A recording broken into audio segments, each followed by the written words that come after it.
Hello friends, I study online में मैं अजय बहुगुणा आपका एक बार फिर स्वागत करता हूं। तो मैं आप लोगों को इंग्लिश की क्लास ले रहा था और इंग्लिश की क्लास में हम लोग पढ़ रहे थे कि किस प्रकार से जो प्रोनाउन होता है इसके डिफरेंट टाइप्स जो होते हैं, किस प्रकार से उनसे रिलेटेड जो है एग्जाम्स में हमारे क्वेश्चंस आते हैं और किस प्रकार से क्वेश्चंस आते हैं तो हमें कंफ्यूज कर देते हैं। तो इसके हम डिफरेंट पार्ट्स पढ़ रहे थे। कल की क्लास में हमने डेमोस्ट्रेटिव प्रोनाउन पढ़ा था और डेमोस्ट्रेटिव प्रोनाउन के बारे में हमने जानने की कोशिश करी थी कि ये किस प्रकार से किसी भी सेंटेंस के अंदर इससे संबंधित एरर क्या क्या हो सकते हैं। आज हम अगले टॉपिक पे चलेंगे और इसी प्रोनाउन के सेक्शन को आगे बढ़ाते हैं और इस प्रोनाउन के सेक्शन में जो अगला आज हम पढ़ेंगे वो होगा आपका डेमोस्ट्रेटिव प्रोनाउन।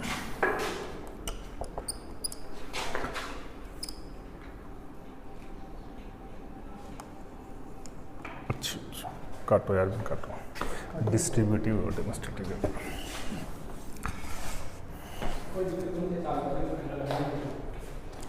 तो आज की क्लास में हम जो देखेंगे वो देखेंगे, क्या देखेंगे हम? Distributive pronoun.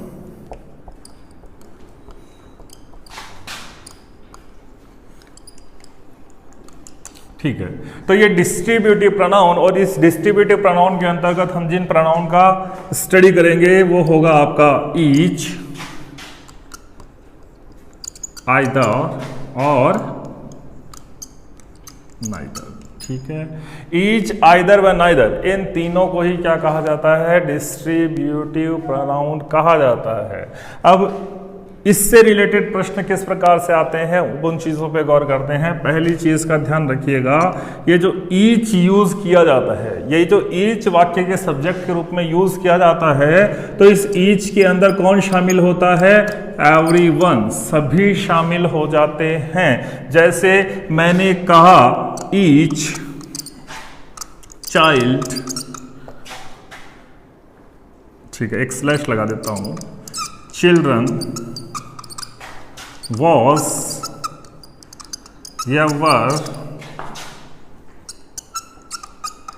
given a toy। ठीक है, तो मैंने कहा ईच चाइल्ड या चिल्ड्रन, तो पहला जो एरर आता है वो यहां से इनके साथ में निकल करके आता है, इसीलिए ये स्लैश लगा करके मैंने दिया है, और दूसरा जो एरर है वो यहां से निकल करके आता है। ठीक है, तो एक तो हमारा जो वर्ब आपकी लगेगी उससे संबंधित एरर आता है, दूसरा हमारा जो इसके साथ आने वाला नाउन है उससे रिलेटेड हमारा क्या आता है? एक एरर दिया हुआ आता है। तो अब जब हम इस चीज को देखने की कोशिश करेंगे तो हम ये देखेंगे कि ये जितने भी हमारे पास में डिस्ट्रीब्यूटिव प्रोनाउन होते हैं, ये सारे डिस्ट्रीब्यूटिव जितने भी प्रोनाउन होते हैं इनको हम क्या मानते हैं? सिंगुलर। सारे डिस्ट्रीब्यूटिव प्रोनाउन क्या माने जाते हैं? सिंगुलर ही माने जाते हैं। और अगर ये सभी डिस्ट्रीब्यूटिव प्रोनाउन सिंगुलर ही माने जाते हैं तो इनके साथ आने वाला नाउन भी क्या होता है? सिंगुलर ही होता है। और वाक्य का सब्जेक्ट यानी आने वाला नाउन भी यदि हमारा सिंगुलर है तो उसके साथ आने वाली वर्ब भी कैसी हो जाएगी बच्चों? वर्ब भी हमारी क्या हो जाएगी? सिंगुलर ही हो जाएगी। तो सबसे पहले ध्यान देने वाली चीज क्या है कि ये जो डिस्ट्रीब्यूटिव प्रोनाउन है जिसको हम ईच, आइदर या नाइदर कहते हैं, ये सारे डिस्ट्रीब्यूटिव प्रोनाउन क्या माने जाते हैं? सिंगुलर माने जाते हैं। और इनके साथ में आने वाली वर्ब व आने वाला नाउन भी हमेशा क्या होता है? सिंगुलर ही होता है। ठीक है, तो ईच, चाइल्ड या चिल्ड्रन, चिल्ड्रन क्या हो गया बच्चों? प्लूरल। और हमने पढ़ा इसके साथ किसका यूज होता है? सिंगुलर का ही यूज किया जाता है। तो ये प्लूरल हमारा नाउन हो गया तो इसका प्रयोग नहीं होगा। किसका? Each child. ठीक है, तो नाउन हमारा सिंगुलर आ गया। फिर आता है वर्ब, वॉज या वर, तो सिंगुलर वर्ब क्या होती है? वॉज होती है, इसलिए इसके साथ क्या आना चाहिए? हमारा वॉज आना चाहिए। ठीक है, बात समझ में आ रही है? तो पहला एरर इससे रिलेटेड ये दिया जाता है। तो ईच के अंदर मैंने कहा एवरीवन यानी सभी शामिल हो गए। Each child was given a toy, हर बच्चे को एक खिलौना दिया गया। हर का मतलब जितने बच्चे थे उनमें से प्रत्येक को क्या दिया गया?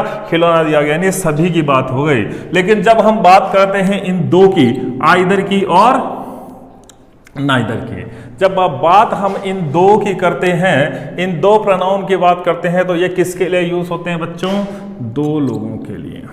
दो लोगों के लिए, दो वस्तुओं के लिए, दो थिंग्स के लिए। ठीक है, उनके लिए इनका यूज किया जाता है। सभी के लिए ईच और दो के लिए करोगे तो आप क्या करोगे? इस आइदर या नाइदर का प्रयोग इन दो के लिए किया जाता है। ठीक है, जैसे मैंने कहा नाइदर प्लान, ठीक है, या प्लान्स इज या आर परफेक्ट। ठीक है, हमने लिखा नाइदर प्लान या plans are perfect. Either boy or boys can do it।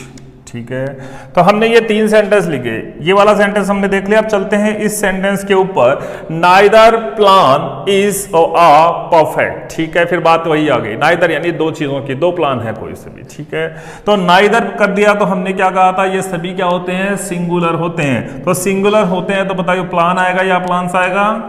Very good, plans का प्रयोग नहीं किया जाएगा, प्लान का प्रयोग किया जाएगा, क्योंकि नाइदर के साथ हम किसका प्रयोग करते हैं, सिंगुलर ही नाउन का प्रयोग करते हैं। इसी तरह वर्ब की जब बात आएगी तो वो भी सिंगुलर ही यूज की जाएगी। ठीक है, ध्यान रखनी है। इसी तरह आइदर की जब हम बात करते हैं तो आइदर के साथ वही सिंगुलर प्रोनाउन हो गया, सिंगुलर ही हमने इसके साथ में सब्जेक्ट यूज किया, प्लूरल सब्जेक्ट का हम कभी यूज नहीं करेंगे और हमारा वाक्य यहाँ पे सही हो जाएगा। तो फर्स्ट जो एरर आता है इस डिस्ट्रीब्यूटिव प्रोनाउन से रिलेटेड, आपके ये दिया हुआ आता है कि ये सभी जो होते हैं, चीज को ध्यान रखना है कि सभी जो डिस्ट्रीब्यूटिव प्रोनाउन होते हैं इनको सिंगुलर माना जाता है, और यदि इनको सिंगुलर माना जाता है तो हम इनके साथ सिंगुलर ही नाउन का यूज करते हैं और हम इनके साथ सिंगुलर ही वर्ब का प्रयोग करते हैं। ठीक है, याद रहेगी ये बात। चलिए अब दूसरा प्रश्न जो इससे रिलेटेड आपको दिया जाता है, तो ये हमने ईच और आइदर को देखा। ठीक है, अब इसी से रिलेटेड हमारा दूसरा प्रश्न दिया जाता है। ठीक है, अब दूसरे प्रश्न को हम देखने की कोशिश करते हैं कि किस प्रकार से दिया जाता है। जैसे हमने कहा ईच ऑफ द 10 बॉयज, ठीक है, हैज या हैव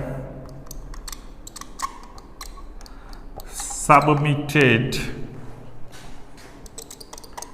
his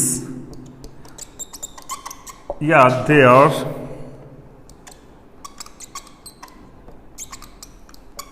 प्रोजेक्ट। ठीक है, ध्यान रखना बच्चों, each of the 10 boys has या have submitted his या their प्रोजेक्ट। ठीक है, एक और सेंटेंस हम लिखते हैं।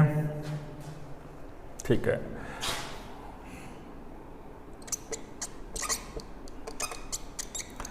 either of the girl या girls is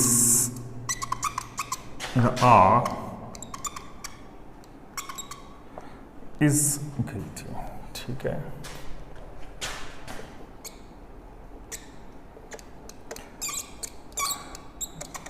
neither of the boy या boys can do it। ठीक है, ठीक है, तो हमने फिर एक बार किसका प्रयोग किया, हमने फिर डिस्ट्रीब्यूटिव प्रोनाउन का प्रयोग किया, ईच, आइदर व नाइदर, इन तीनों ही का हमने एक बार फिर हमारे वाक्य के अंदर प्रयोग किया। लेकिन अब की बार जब हमने इनका प्रयोग किया तो बच्चों हमने किसका प्रयोग किया, इनके साथ में हमने प्रयोग किया इस ऑफ प्रेपोजिशन का, ध्यान रखिएगा। ठीक है, इस ऑफ प्रेपोजिशन का प्रयोग किया, और इस ऑफ प्रेपोजिशन का प्रयोग जब हमने किया लिया तो एक बात ध्यान रखिएगा कि आइदर ऑफ, ईच ऑफ या नाइदर ऑफ, यदि इस प्रकार का प्रयोग आपका किसी वाक्य के अंदर हो जाता है, ठीक है। अगर हमने कहा कि किसी वाक्य के सब्जेक्ट के रूप में ईच ऑफ आया हो, किसी वाक्य के सब्जेक्ट के रूप में आइदर ऑफ आया हो, या किसी वाक्य के सब्जेक्ट के रूप में क्या आया हो बच्चों, नाइदर ऑफ आया हो, तो हमें किस चीज का याद रखना है, एक चीज का ध्यान रखना है कि इन सभी के साथ में आने वाला प्रोनाउन हमेशा क्या होगा, प्लूरल ही होगा, ठीक है, यानी बहुवचन ही होगा। इनके सभी के साथ में आने वाला प्रोनाउन हमेशा क्या होगा, बहुवचन ही होगा।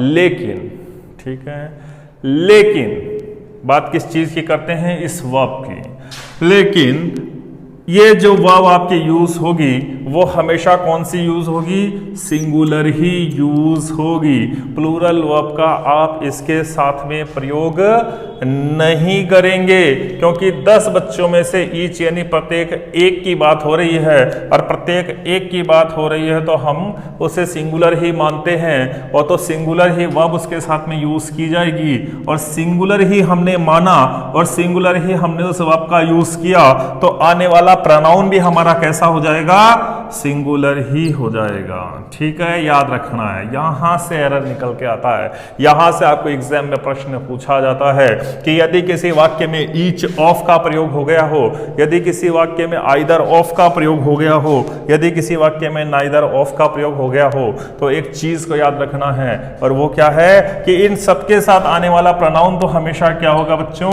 प्लूरल ही होगा। नाउन तो हमेशा इनके साथ में आने वाला प्लूरल ही होगा, और वर्ब भी इनके साथ हमेशा क्या होगी, सिंगुलर ही होगी, ठीक है, और प्रोनाउन भी सिंगुलर होगा। समझ में आई बात। Each of, either of, neither of का प्रयोग यदि किसी वाक्य में सब्जेक्ट के रूप में हुआ हो, ठीक है।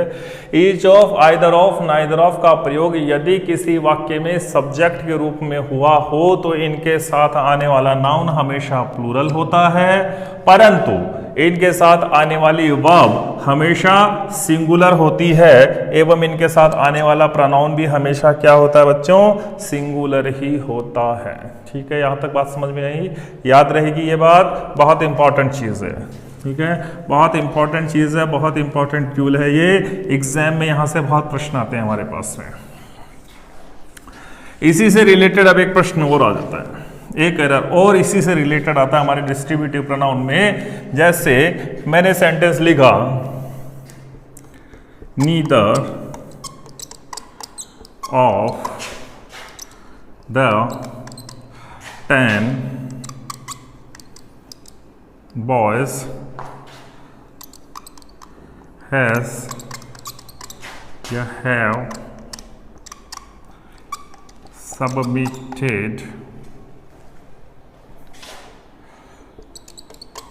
his या their प्रोजेक्ट, ठीक है। एक आसान सा बड़ा, फिर एक हमने सवाल लिखा है यहाँ पे, एक वाक्य लिखा है हमने, neither of the 10 boys has या have submitted their project। तो कई बार इस प्रकार से हमारे एग्जाम में ये प्रश्न दिया हुआ भी आ जाता है, ठीक है। हमने क्या करा, हमने कहा आइदर ऑफ, नाइदर ऑफ या फिर ईच ऑफ का वाक्य के सब्जेक्ट के रूप में प्रयोग हो गया तो उसके साथ हमारा नाउन भी क्या होना चाहिए, प्लूरल ही होना चाहिए। तो यहाँ पे देखा हमने प्लूरल, और हमें पता है अगर प्लूरल ही होगा तो उसके साथ आने वाली वर्ब कैसी होगी, सिंगुलर ही होगी, और सिंगुलर ही होगी तो उसके साथ आने वाला प्रोनाउन भी क्या होगा, हमारा सिंगुलर होगा, ठीक है। अभी हमने पढ़ा था, लेकिन हमने एक चीज और पढ़ी थी, एक चीज और हमने क्या पढ़ी थी, ठीक है। अगर आपने ध्यान से देखा होगा तो मैंने जब इस डिस्ट्रीब्यूटिव प्रोनाउन के बारे में बताया था तो मैंने क्या कहा था आपको कि ये ईच का प्रयोग तो एवरीवन के सेंस में हो जाता है, ठीक है। ईच का प्रयोग तो हमारे एवरीवन के सेंस में हो जाता है। जब हम ईच लगाते हैं तो इसका मतलब सब कोई उसमें शामिल हो गया। लेकिन आइदर और नाइदर का प्रयोग मैंने किन के लिए बताया था, 2 के लिए बताया था। लेकिन यहाँ बच्चों कितनों की बात हो रही है, 10 बॉयज की बात हो रही है, ठीक है।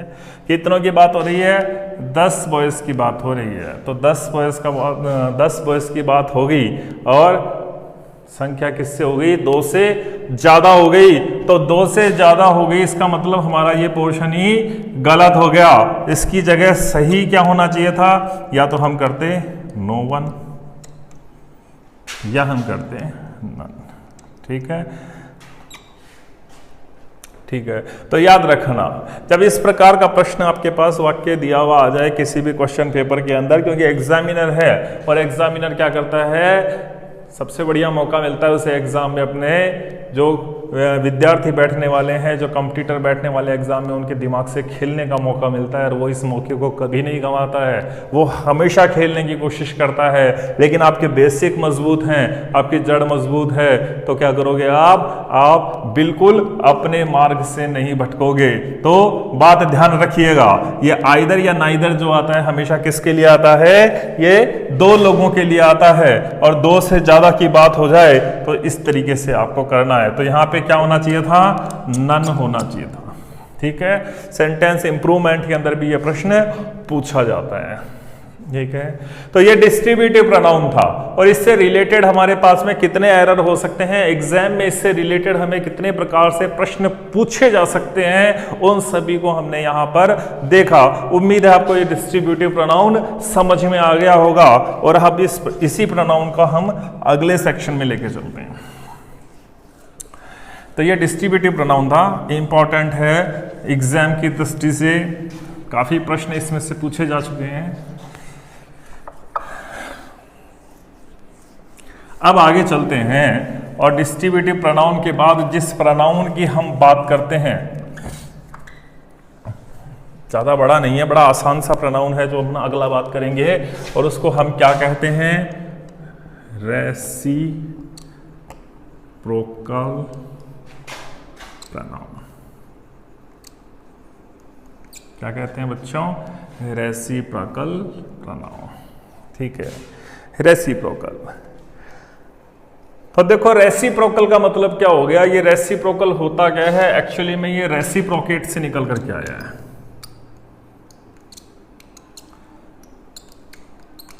कि आपने मुझे कुछ दिया और मैंने उसके बदले में कुछ आपको दे दिया, आपने भी मुझे कुछ दिया और मैंने भी कुछ आपको दे दिया। इसका मतलब क्या हो गया? ये 2 वे हो गया या म्यूचुअल हो गया। ठीक है, 2 वे हो गया या म्यूचुअल हो गया, पारस्परिक आदान प्रदान हो गया, 2 वे एक्सचेंज या म्यूचुअल एक्सचेंज। आपने क्या करा? 2 वे एक्सचेंज या म्यूचुअल एक्सचेंज, आपस में चीजों का आदान प्रदान करना या एक दूसरे को उन चीजों को देना, इसको क्या कहा जाता है? इसको 2 वे कहा जाता है। इसको क्या कहा जाता है? 2 वे या म्यूचुअल एक्सचेंज कहा जाता है। ठीक है, बात समझ में आई? अब चलते हैं आगे। 2 वे या म्यूचुअल एक्सचेंज इसको कहा गया, और इसके अंतर्गत हम जिन 2 प्रोनाउन की बात करेंगे वो होगा आपका एक तो ईच अदर, और दूसरा क्या होगा आपका? One another. ठीक है, ईच अदर और वन अनदर। रेसिप्रोकल की बात करें तो रेसिप्रोकल में हम 2 वे प्रोसेस की बात करते हैं, 2 वे एक्सचेंज की बात करते हैं, और 2 वे एक्सचेंज को हम इन 2 प्रोनाउन के माध्यम से दर्शा सकते हैं, जिसको हम ईच अदर या वन अनदर कहते हैं। और इन चीजों का याद रखिएगा कि ये जो ईच अदर का प्रयोग होता है हमेशा किन के लिए? 2 व्यक्ति 2 वस्तुओं के लिए होता है। और वन अनदर का क्या हो गया? जब 2 से ज्यादा हो जाए, है ना। जैसे मैंने लिखा, Swati and Reena share their dresses with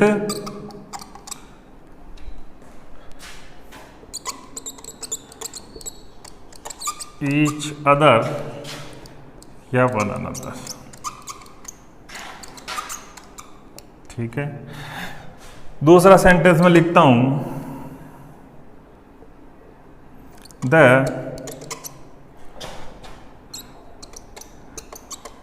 employees of the company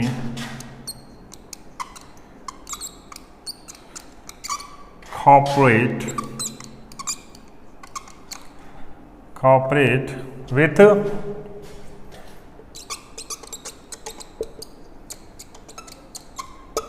each other या one another।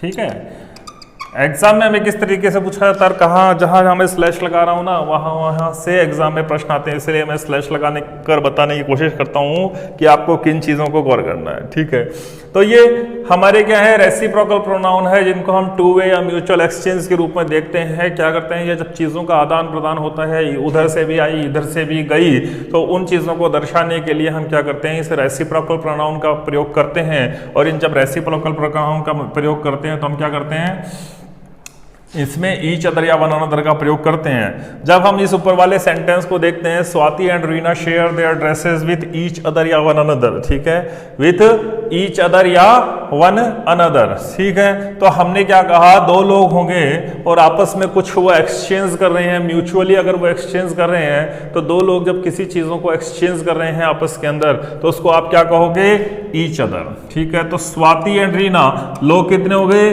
दो हो गए, शेयर करते हैं, वो अपनी ड्रेसेस को शेयर करते हैं, किसके साथ, ईच अदर, एक दूसरे के साथ में है शेयर करते हैं। ठीक है, दो लोगों की बात हो गई, तो हमने क्या लगाया, ईच अदर। लेकिन the employees of the company, employees of the company यानी कंपनी के जितने भी कर्मचारी हैं, तो कर्मचारियों की संख्या कितनी हो गई, इन दो से ज्यादा हो गई। तो दो से ज्यादा हो गई तो हमें किस प्रोनाउन का प्रयोग करेगा, कॉपरेट करते हैं। वो कॉपरेट किसके साथ करते हैं, ईच अदर नहीं, इस तो दो के साथ होता है, तो फिर हम क्या करेंगे, वन अनदर, एक दूसरे के साथ में वो कॉपरेट करते हैं, क्योंकि उनकी संख्या हो गई ज्यादा, और उनकी संख्या ज्यादा हो जाने से क्या होता है,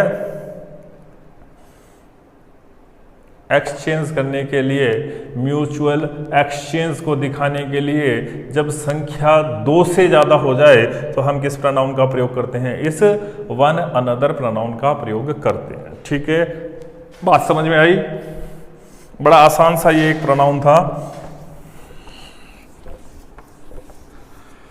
तो आज की क्लास में हमने ये देखा कि किस प्रकार से ये जो डिस्ट्रीब्यूटिव प्रोनाउन होता है और ये जो रेसिप्रोकल प्रोनाउन होता है, ये हमारे एग्जाम में आता है, हमारे सामने क्या करता है, ये समस्याएं क्रिएट करता है, और किस तरीके से ये हमें कंफ्यूज कर देता है। तो कंफ्यूज होने की जरूरत हमें नहीं है, क्यों, क्योंकि हमारे बेसिक को हमने मजबूत कर लिया और हमने चीज़ों को समझ लिया, और जब हमने चीज़ों को समझ लिया तो कंफ्यूजन के लिए कोई भी स्थान बच्चों नहीं रह जाता है। तो कंफ्यूजन के लिए हमारे पास में कोई स्थान इस क्लास में, इस प्लेटफॉर्म पर आपके पास नहीं है, क्योंकि ये प्लेटफॉर्म इसीलिए है कि आपके सारे क्या हो जाए, डाउट्स दूर हो जाएं, आपकी सारी समस्याएं दूर हो जाए, आपके सभी प्रकार के संदेह जो हैं वो दूर हो जाएं। तो बच्चों, इसी प्रकार से अपने डाउट्स को दूर करने के लिए, अपनी समझ को बढ़ाने के लिए, आपकी जितनी भी समस्याएं आती है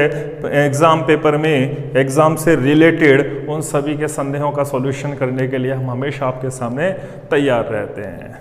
ठीक है, तो आज की क्लास को हम यहीं खत्म करते हैं। अगली क्लास आपकी फिर इस प्रोनाउन का एक छोटा सा पार्ट बच गया है हमारा, क्या, हमारा रिलेटिव प्रोनाउन बच गया है, और उसके साथ में हमारा एक और प्रोनाउन बच गया जिसको हम क्या कहते हैं, इनडेफिनेट प्रोनाउन कहते हैं। उनकी क्लास के लिए कीप ऑन वॉचिंग। अगली क्लास में हम हमारा इनडेफिनेट प्रोनाउन पढ़ेंगे कि किस प्रकार से इनडेफिनेट प्रोनाउन आता है और हमारे सामने समस्या क्रिएट करता है, और हम किस प्रकार से इनका जवाब दे सकते हैं। तो आज की क्लास में इतना ही। इसको देखिएगा, पढ़िएगा, समझिएगा। किसी प्रकार के कोई डाउट, किसी प्रकार का कोई संदेह आपको लगे तो हमारे नीचे कमेंट बॉक्स में कमेंट करके जरूर बताइएगा कि सर हमें ये डाउट है, और आपके डाउट का सॉल्यूशन हम तुरंत उस कमेंट बॉक्स में आपको कर करके देंगे। तो please keep watching I study online, और फिर मिलते हैं जल्दी ही नई क्लास के साथ। धन्यवाद।